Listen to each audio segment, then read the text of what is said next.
BetterHelp Online Therapy bought this 30-second ad to remind you right now, wherever you are, to unclench your jaw, relax your shoulders, take a deep breath in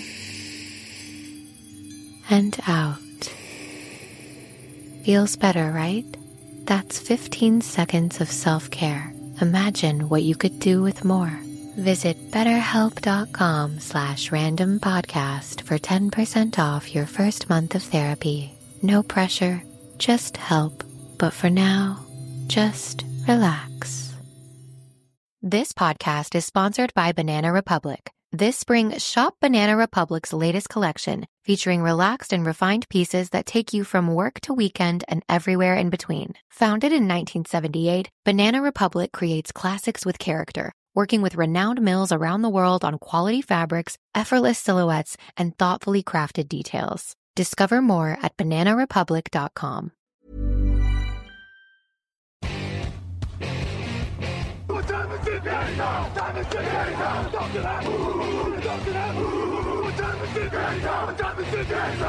Bonjour à toutes et bonjour à tous et bienvenue pour ce nouveau podcast Touchdown Actu. Nitigna Simian, très heureux de vous retrouver pour un nouveau numéro consacré à la draft. Et oui, la draft, ça vient de se terminer il y a à peine quelques jours, mais sur Touchdown Actu, la draft continue avec le débrief équipe par équipe des 32 équipes NFL. Et oui, on va changer un peu de format par rapport à ce qui s'est passé lors des saisons précédentes. Avant, on débriefait par division. Maintenant, on va débriefer équipe par équipe, notamment pour développer en détail notamment les joueurs dont on n'a pas forcément parlé et dont on pense que c'est des mauvais ou des très bons choix. Et oui, pour le débrief de cette draft NFL 2025. À mes côtés, j'ai celui qui m'a accompagné lors du deuxième et du troisième tour sur Twitch, dont vous pouvez retrouver le replay sur YouTube, sur la chaîne TD Actu. Il est à mes côtés aujourd'hui, c'est Cyprien Delmas. Bonjour Cyprien, comment vas-tu ? Salut Niti, ça va très bien. Salut à tous les auditeurs et toutes les auditrices aussi, et j'espère que tu vas bien aussi. Eh ben écoute, je vais très très bien, il fait très beau en plus là en ce moment de mon côté, donc il fait un très beau soleil et avec ça on va commencer à débriefer donc la draft NFL 2025 avec l'équipe qui a eu le premier choix de la draft, à savoir les Tennessee Titans. Alors comment on va faire ça, Cyprien ? Le programme c'est le suivant, on va parler notamment des choix phares on va dire, puis ce qu'on pense être les meilleurs choix, puis les mauvais, enfin plutôt les plus embêtants on va dire pour la franchise, et puis enfin on va donner une note finale sur 10 voilà pour terminer ce podcast sur les Tennessee Titans et même sur les autres équipes. Ce sera quasiment le même format. Cyprien, on y va avec donc le récapitulatif des choix des Tennessee Titans. Il y a eu 9 choix du côté des Titans, avec tout d'abord au premier tour Cam Ward, le quarterback des Miami Hurricanes, sélectionné à la première place et au premier tour. Ensuite au deuxième tour, Oluwafemi Oladejo, pass rusher de UCLA. Au troisième tour, Kevin Winston Jr., le safety de Penn State. Au quatrième tour, ils ont pris 3 cibles avec Chimere Dike de Florida, Gunnar M, le tight end de Texas, puis Eli Kayomana, receveur de Stanford. Et puis pour terminer, le cinquième tour, Jackson Slater, garde de Sacramento State. Et puis au sixième tour, Marcus Harris, cornerback de California. Sixième tour, Kalel Munnings, running back de Michigan. Cyprien, la première question, elle est très simple. La première place, ils ont sélectionné Cam Ward. Première question, est-ce que tu serais allé dessus sur un quarterback, ou alors est-ce qu'ils ont laissé passer l'opportunité de sélectionner un joueur générationnel tel Travis Hunter ou encore Abdul Carter ? C'est une question très complexe que celle-là. Je vais prendre la réponse positive, parce que j'ai envie d'être positif aujourd'hui, et je pense qu'ils ont bien fait de prendre un quarterback quand même. Alors je sais, moi je suis un croyant Will Levis, etc., mais j'ai fouillé les stats, et honnêtement, Cam Ward présente quand même un peu plus de certitude statistique, mais aussi et sûrement dans le jeu. Donc je comprends que les Titans veulent prendre leur quarterback. parce que Will Levis était peut-être l'ancien régime, et là on veut son quarterback à développer pour son coach avec le nouveau régime, le manager général, etc. Donc je comprends tout à fait, je pense que c'est un bon choix. Voilà. Oui, tu fais bien de le rappeler puisque c'est la première draft de Mike Bogonzi qui était aux Chiefs de Kansas City et qui a remplacé Ran Carlton qui a fait seulement une année en tant que manager général. Donc toi, tu dis que t'as bien fait. Alors effectivement, voilà, on va toujours en débattre et on va en débattre aussi avant la saison pour savoir si Cam Ward va changer le destin des Tennessee Titans. Moi, je pense qu'il peut le faire effectivement, même s'il a encore beaucoup de lacunes, mais Cyprien, on va pas se mentir, on va pas demander à Cam Ward de révolutionner les Tennessee Titans et d'aller en playoff. Si ça se passe, honnêtement, on va crier au génie. Donc ce n'est qu'un choix, on va dire, ce n'est qu'un bon choix finalement. Oui, c'est qu'un bon choix et c'est une première pierre en fait. Comme tu l'as dit, personne s'attend à ce qu'il amène les Titans en playoff. Honnêtement, je pense qu'il y a encore des problèmes dans l'effectif. Maintenant, à minima, il faudra être plutôt opérationnel pour ces Titans et pour Cam Ward. Est-ce que tu veux des statistiques à titre de comparaison avec l'an dernier? L'an dernier, Will Levis et Mason Rudolph, combinés, à eux deux, c'est 3 victoires, 3317 yards, 22 touchdowns, 21 interceptions. Donc c'est des statistiques un peu faméliques. Cam Ward, en contrepartie, lui, en college football, il a lancé 4313 yards, 39 touchdowns, 7 interceptions. C'est quand même un peu plus fun et je pense que ça peut transcrire un peu mieux en NFL, surtout quand on sait que Levis n'a jamais eu ce genre de performance en college football. Oui, en plus, il ajoute une dizaine de touchdowns à la course, qui fait quasiment une cinquantaine. Donc, pour Cam Ward, qui a passé en plus 5 années universitaires à apprendre entre-temps des nouveaux systèmes offensifs. Et il a toujours été performant, que ce soit à Incarnate Word en seconde division, à Washington State, ensuite en première division, puis à Miami Hurricanes, où il a fait qu'une seule saison, mais de très très grandes factures, même s'il a loupé les playoffs. On va s'intéresser au reste de la draft, Cyprien, si tu veux bien, et tout simplement me dire, à part peut-être Cam Ward, qui est peut-être ton meilleur choix, est-ce que tu as un autre meilleur choix dans cette draft? Mon meilleur choix, c'est Cam Ward dans une draft qui me plaît pas trop après. Je dois l'avouer directement. Le reste de cette draft me plaît pas trop. Okay. Après, j'ai un autre choix qui me plaît bien et qui pour moi va être le plus impactant dès le premier jour. C'est celui de Kevin Winston Jr. quand même, parce qu'on est sur un très bon joueur, donc safety, Penn State. On est sur un très bon joueur, mais je pense pas qu'il va jouer. Enfin, l'impact qu'il va avoir est peut-être pas en tant que safety, mais peut-être en tant que linebacker. Je t'en dis pas plus pour l'instant. Eh ben, écoute, tu sais quoi? On va peut-être pas être d'accord parce que Kevin Winston Jr. c'était peut-être celui qui m'a le plus embêté et je pense que c'est peut-être les raisons dont tu vas évoquer. Kevin Winston Jr. n'a fait que 3 matchs en 2024 et malheureusement ça m'embête un peu de sélectionner un joueur au 3e tour alors que tu avais d'autres besoins à adresser et notamment peut-être un poste de cornerback où ils l'ont seulement adressé au 6e tour avec Marcus Harris qui est un bon joueur, Marcus Harris, mais qui n'est même pas qui est plutôt un cornerback qui a été testé et qui a concédé beaucoup de yards à la réception du côté de cette défense de California. Donc j'ai un peu peur pour la défense aérienne des Tennessee Titans, surtout qu'ils vont devoir scoltiner des Brian Thomas, des Travis Hunter maintenant ou d'autres joueurs comme Nico Collins également. Donc ça peut être très problématique à ce moment-là. Mais je comprends tout à fait ton point de vue sur Kevin Winston Jr. Alors on va pas s'attarder sur les meilleurs choix. Moi, mon meilleur choix, c'est Eli Kayomanor, le receveur de Stanford, qui je pense va être un bon receveur numéro 2. Qu'est-ce que tu peux en penser de ce joueur? Est-ce que pour toi, c'est un bon choix, même si tu n'aimes pas trop cette draft? Non, il fait partie quand même, Eli Kayomanor, des choix corrects. Je sais pas si je le mettrais dans les bons choix, mais c'est un choix correct parce que je pense qu'il y a quand même beaucoup de travail avec lui. Ça reste pour l'instant un gros potentiel physique. Il est très grand. Je crois que c'est 1m90 presque. 1m90, 91, ouais. Voilà. Il est lourd, il a des mains qui sont inconstantes, c'est-à-dire qu'il y a des fois il fait des réceptions folles et des fois il va faire un drop juste parce qu'il se concentre pas. Donc il y a à travailler sur ça, il y a à travailler sur l'arbre des tracés qui est pas encore complet, mais en tout cas c'est un profil très intéressant à développer.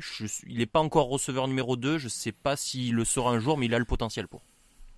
Mais en tout cas, le but était peut-être de remplacer Nick Westbrook-Ikine qui vient de partir. Il y a Calvin Ridley qui est la principale cible. Bon, ça, on en parlera juste avant la saison, hein, dans les pastilles, juste avant la saison 2025. Donc moi, Eli Kalomayer, j'aime beaucoup parce que c'est un joueur qui a fait de très bonnes stats dans une fac qui n'est plus vraiment une fac de football, j'ai l'impression, alors que pourtant les années précédentes c'était vraiment une fac où il y avait de très bons joueurs comme par exemple un certain Christian McCaffrey qui est sorti de cette faculté. Voilà, il y a d'autres choix que j'ai bien aimé. Jackson Slater notamment pour moi est un bon choix. Qu'est-ce que tu peux dire de ce choix également du 5e tour, Jackson Slater, Cyprien? Ouais, c'était un nom qui revenait un petit peu plus haut d'ailleurs, donc peut-être un petit style à cet endroit-là, parce que il y a une certaine polyvalence avec Jackson Slater, tackle, guard, plutôt guard à l'échelon NFL, mais c'est intéressant parce que la ligne elle a besoin quand même de au moins de profondeur, et je pense qu'il apporte ça. Donc ça fait partie aussi des choix corrects, je dirais pas bons quand même. Et justement, on va en parler des choix pas bons, on va dire, entre guillemets. Les choix qui t'ont, on va dire, un peu embêté dans cette draft des Tennessee Titans. Lequel ce serait? On n'a pas évoqué des joueurs, je pense qu'on va les évoquer maintenant. Donc Cyprien, parmi les joueurs qui restent, on va dire, quel joueur t'as le plus embêté dans cette draft des Tennessee Titans? Pour moi, c'est le deuxième choix, le choix du second tour, hein, Oluwafemi Oladejo, Edge de UCLA. Voilà, pour moi c'est un choix très embêtant parce que à cet endroit-là, à ce moment-là, on est clairement sur quelqu'un qui est pris trop tôt par rapport à sa valeur attendue. Donc peut-être il sera très bon, d'accord. Mais en fait, on regarde ici comment les autres équipes voient ce joueur et comment, à quel endroit on va pouvoir le récupérer tout en minimisant la valeur qu'on perd. Là, je pense qu'il perd énormément de valeur, qu'on aurait pu le récupérer 2 tours plus tard, en fait, ce joueur.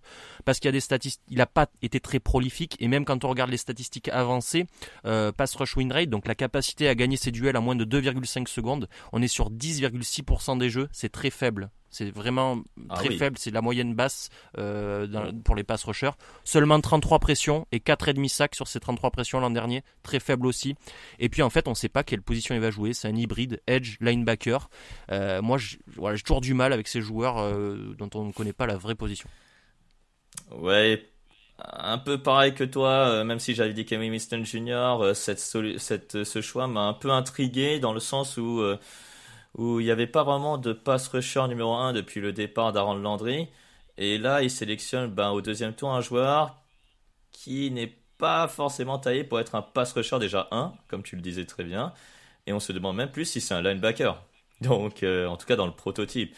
Toi, tu le verrais comment Oladejo en NFL, donc si tu devrais trancher?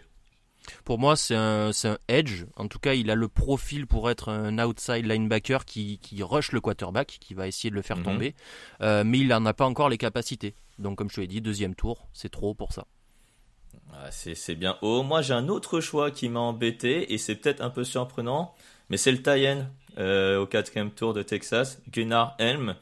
Parce qu'en fait, là, c'est une question de profondeur. Tu veux donner de la profondeur à ton effectif. Tu as déjà Josh Whyle et Chiguze Okonkwo qui, pour moi, je trouve, ne sont pas mauvais en réception. Et là, tu rajoutes un autre tie-end en réception pour Cam Ward. Alors, pourquoi pas? Voilà, pour donner de la profondeur. Mais tu as d'autres besoins plus prioritaires qui n'ont même pas été adressés. Je pense par exemple à cornerback, donc comme j'ai déjà dit. Mais même le poste de... si on enlève que Oladejo n'est pas un linebacker, même linebacker, parce que Kenneth Murray, il est parti, c'est très très faible là, Cyprien. Donc qu'est-ce que tu en penses de cette sélection de Gunnar Helm au 4e tour, le Titan Texas, même si le joueur a l'air très bon en somme? Ouais, le joueur, alors très bon, je sais pas, moi je le rangerais plutôt dans la catégorie pas mauvais, tu sais, le genre de joueur qui sait tout faire bien, voilà.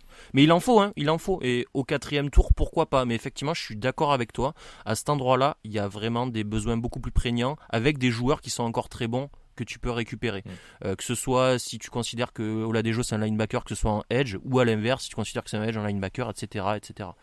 Donc ça rentre, moi aussi, je pense, dans la catégorie, comme toi, des pics pas bons. Donc avec tout ce qu'on vient de dire là, il y a du bon, mais il y a du très mauvais. Tu l'as dit un peu, tu l'as un peu, on va dire, spoilé pendant le début de l'émission. Tu n'aimes pas trop cette draft. Déjà, avant de dire ta note, qu'est-ce que tu peux dire donc globalement de cette classe de draft des Titans? Est-ce que tu penses qu'ils vont améliorer leur bilan de 3 victoires, 14 défaites, rien qu'avec avec cette classe de draft? Pas forcément. C'est ça qui est terrible, c'est que pas forcément en fait. Je pense qu'on est sur une équipe qui est au même niveau que l'an dernier, voire peut-être même un peu plus faible, même avec cette classe de draft.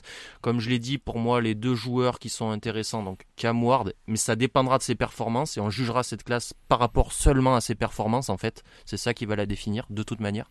Après, un truc que tu as dit qui est intéressant, c'est le fait qu'il soit passé de ses Div 2, Div 1 et puis sa meilleure saison à Miami. Là, on a une courbe de progression qui est pas mal. Ça laisse quand même entrevoir que le mec est un bosseur. En plus, il avait 0 étoile en sortie de lycée. C'est un bosseur, il peut continuer de bosser. Et moi, je t'ai dit, j'aime beaucoup Kevin Winston. Alors, est-ce que tu me permets d'élaborer un petit peu parce que j'ai pas eu le temps sur ça? Vas-y, on peut élaborer sur Kevin Winston. Pourquoi je l'aime bien? Parce que pour moi, c'est lui qui prendra la place de linebacker. Ils en cherchent un. Ils ont Cody Barton qui en sera un et Otis Reese qui a que 5 titus en 2 ans. C'est pas beaucoup. Il plaque très bien. Il a loupé que 2 plaquages en 700 jeux en college football. C'est super. Il a des mensurations qui sont quand même assez adéquates. 186 cm, presque une centaine de kilos. Voilà. Donc pour moi, ça peut matcher un linebacker. C'est pour ça que c'est un bon choix. Maintenant, je vais te dire ma note après tout ça parce que 2 choix qui sont bons sur le reste, qui est à minima correct ou pas bon, j'ai mis un 4 sur 10.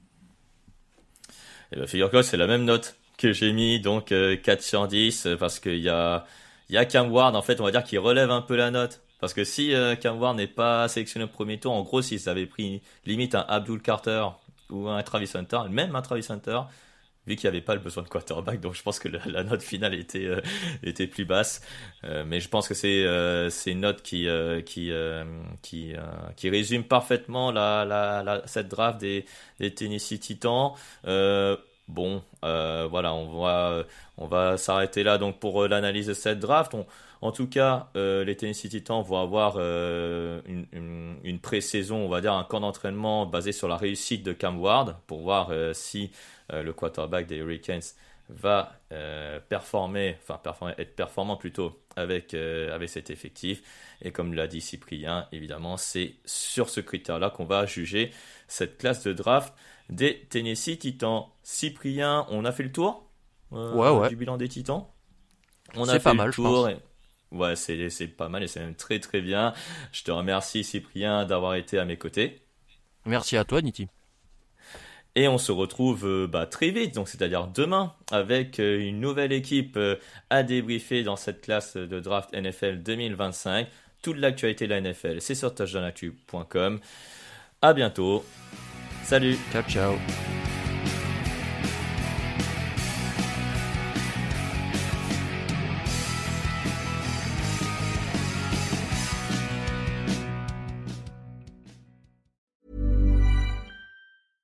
This podcast is sponsored by Banana Republic. This spring, shop Banana Republic's latest collection, featuring relaxed and refined pieces that take you from work to weekend and everywhere in between. Founded in 1978, Banana Republic creates classics with character, working with renowned mills around the world on quality fabrics, effortless silhouettes, and thoughtfully crafted details. Discover more at bananarepublic.com.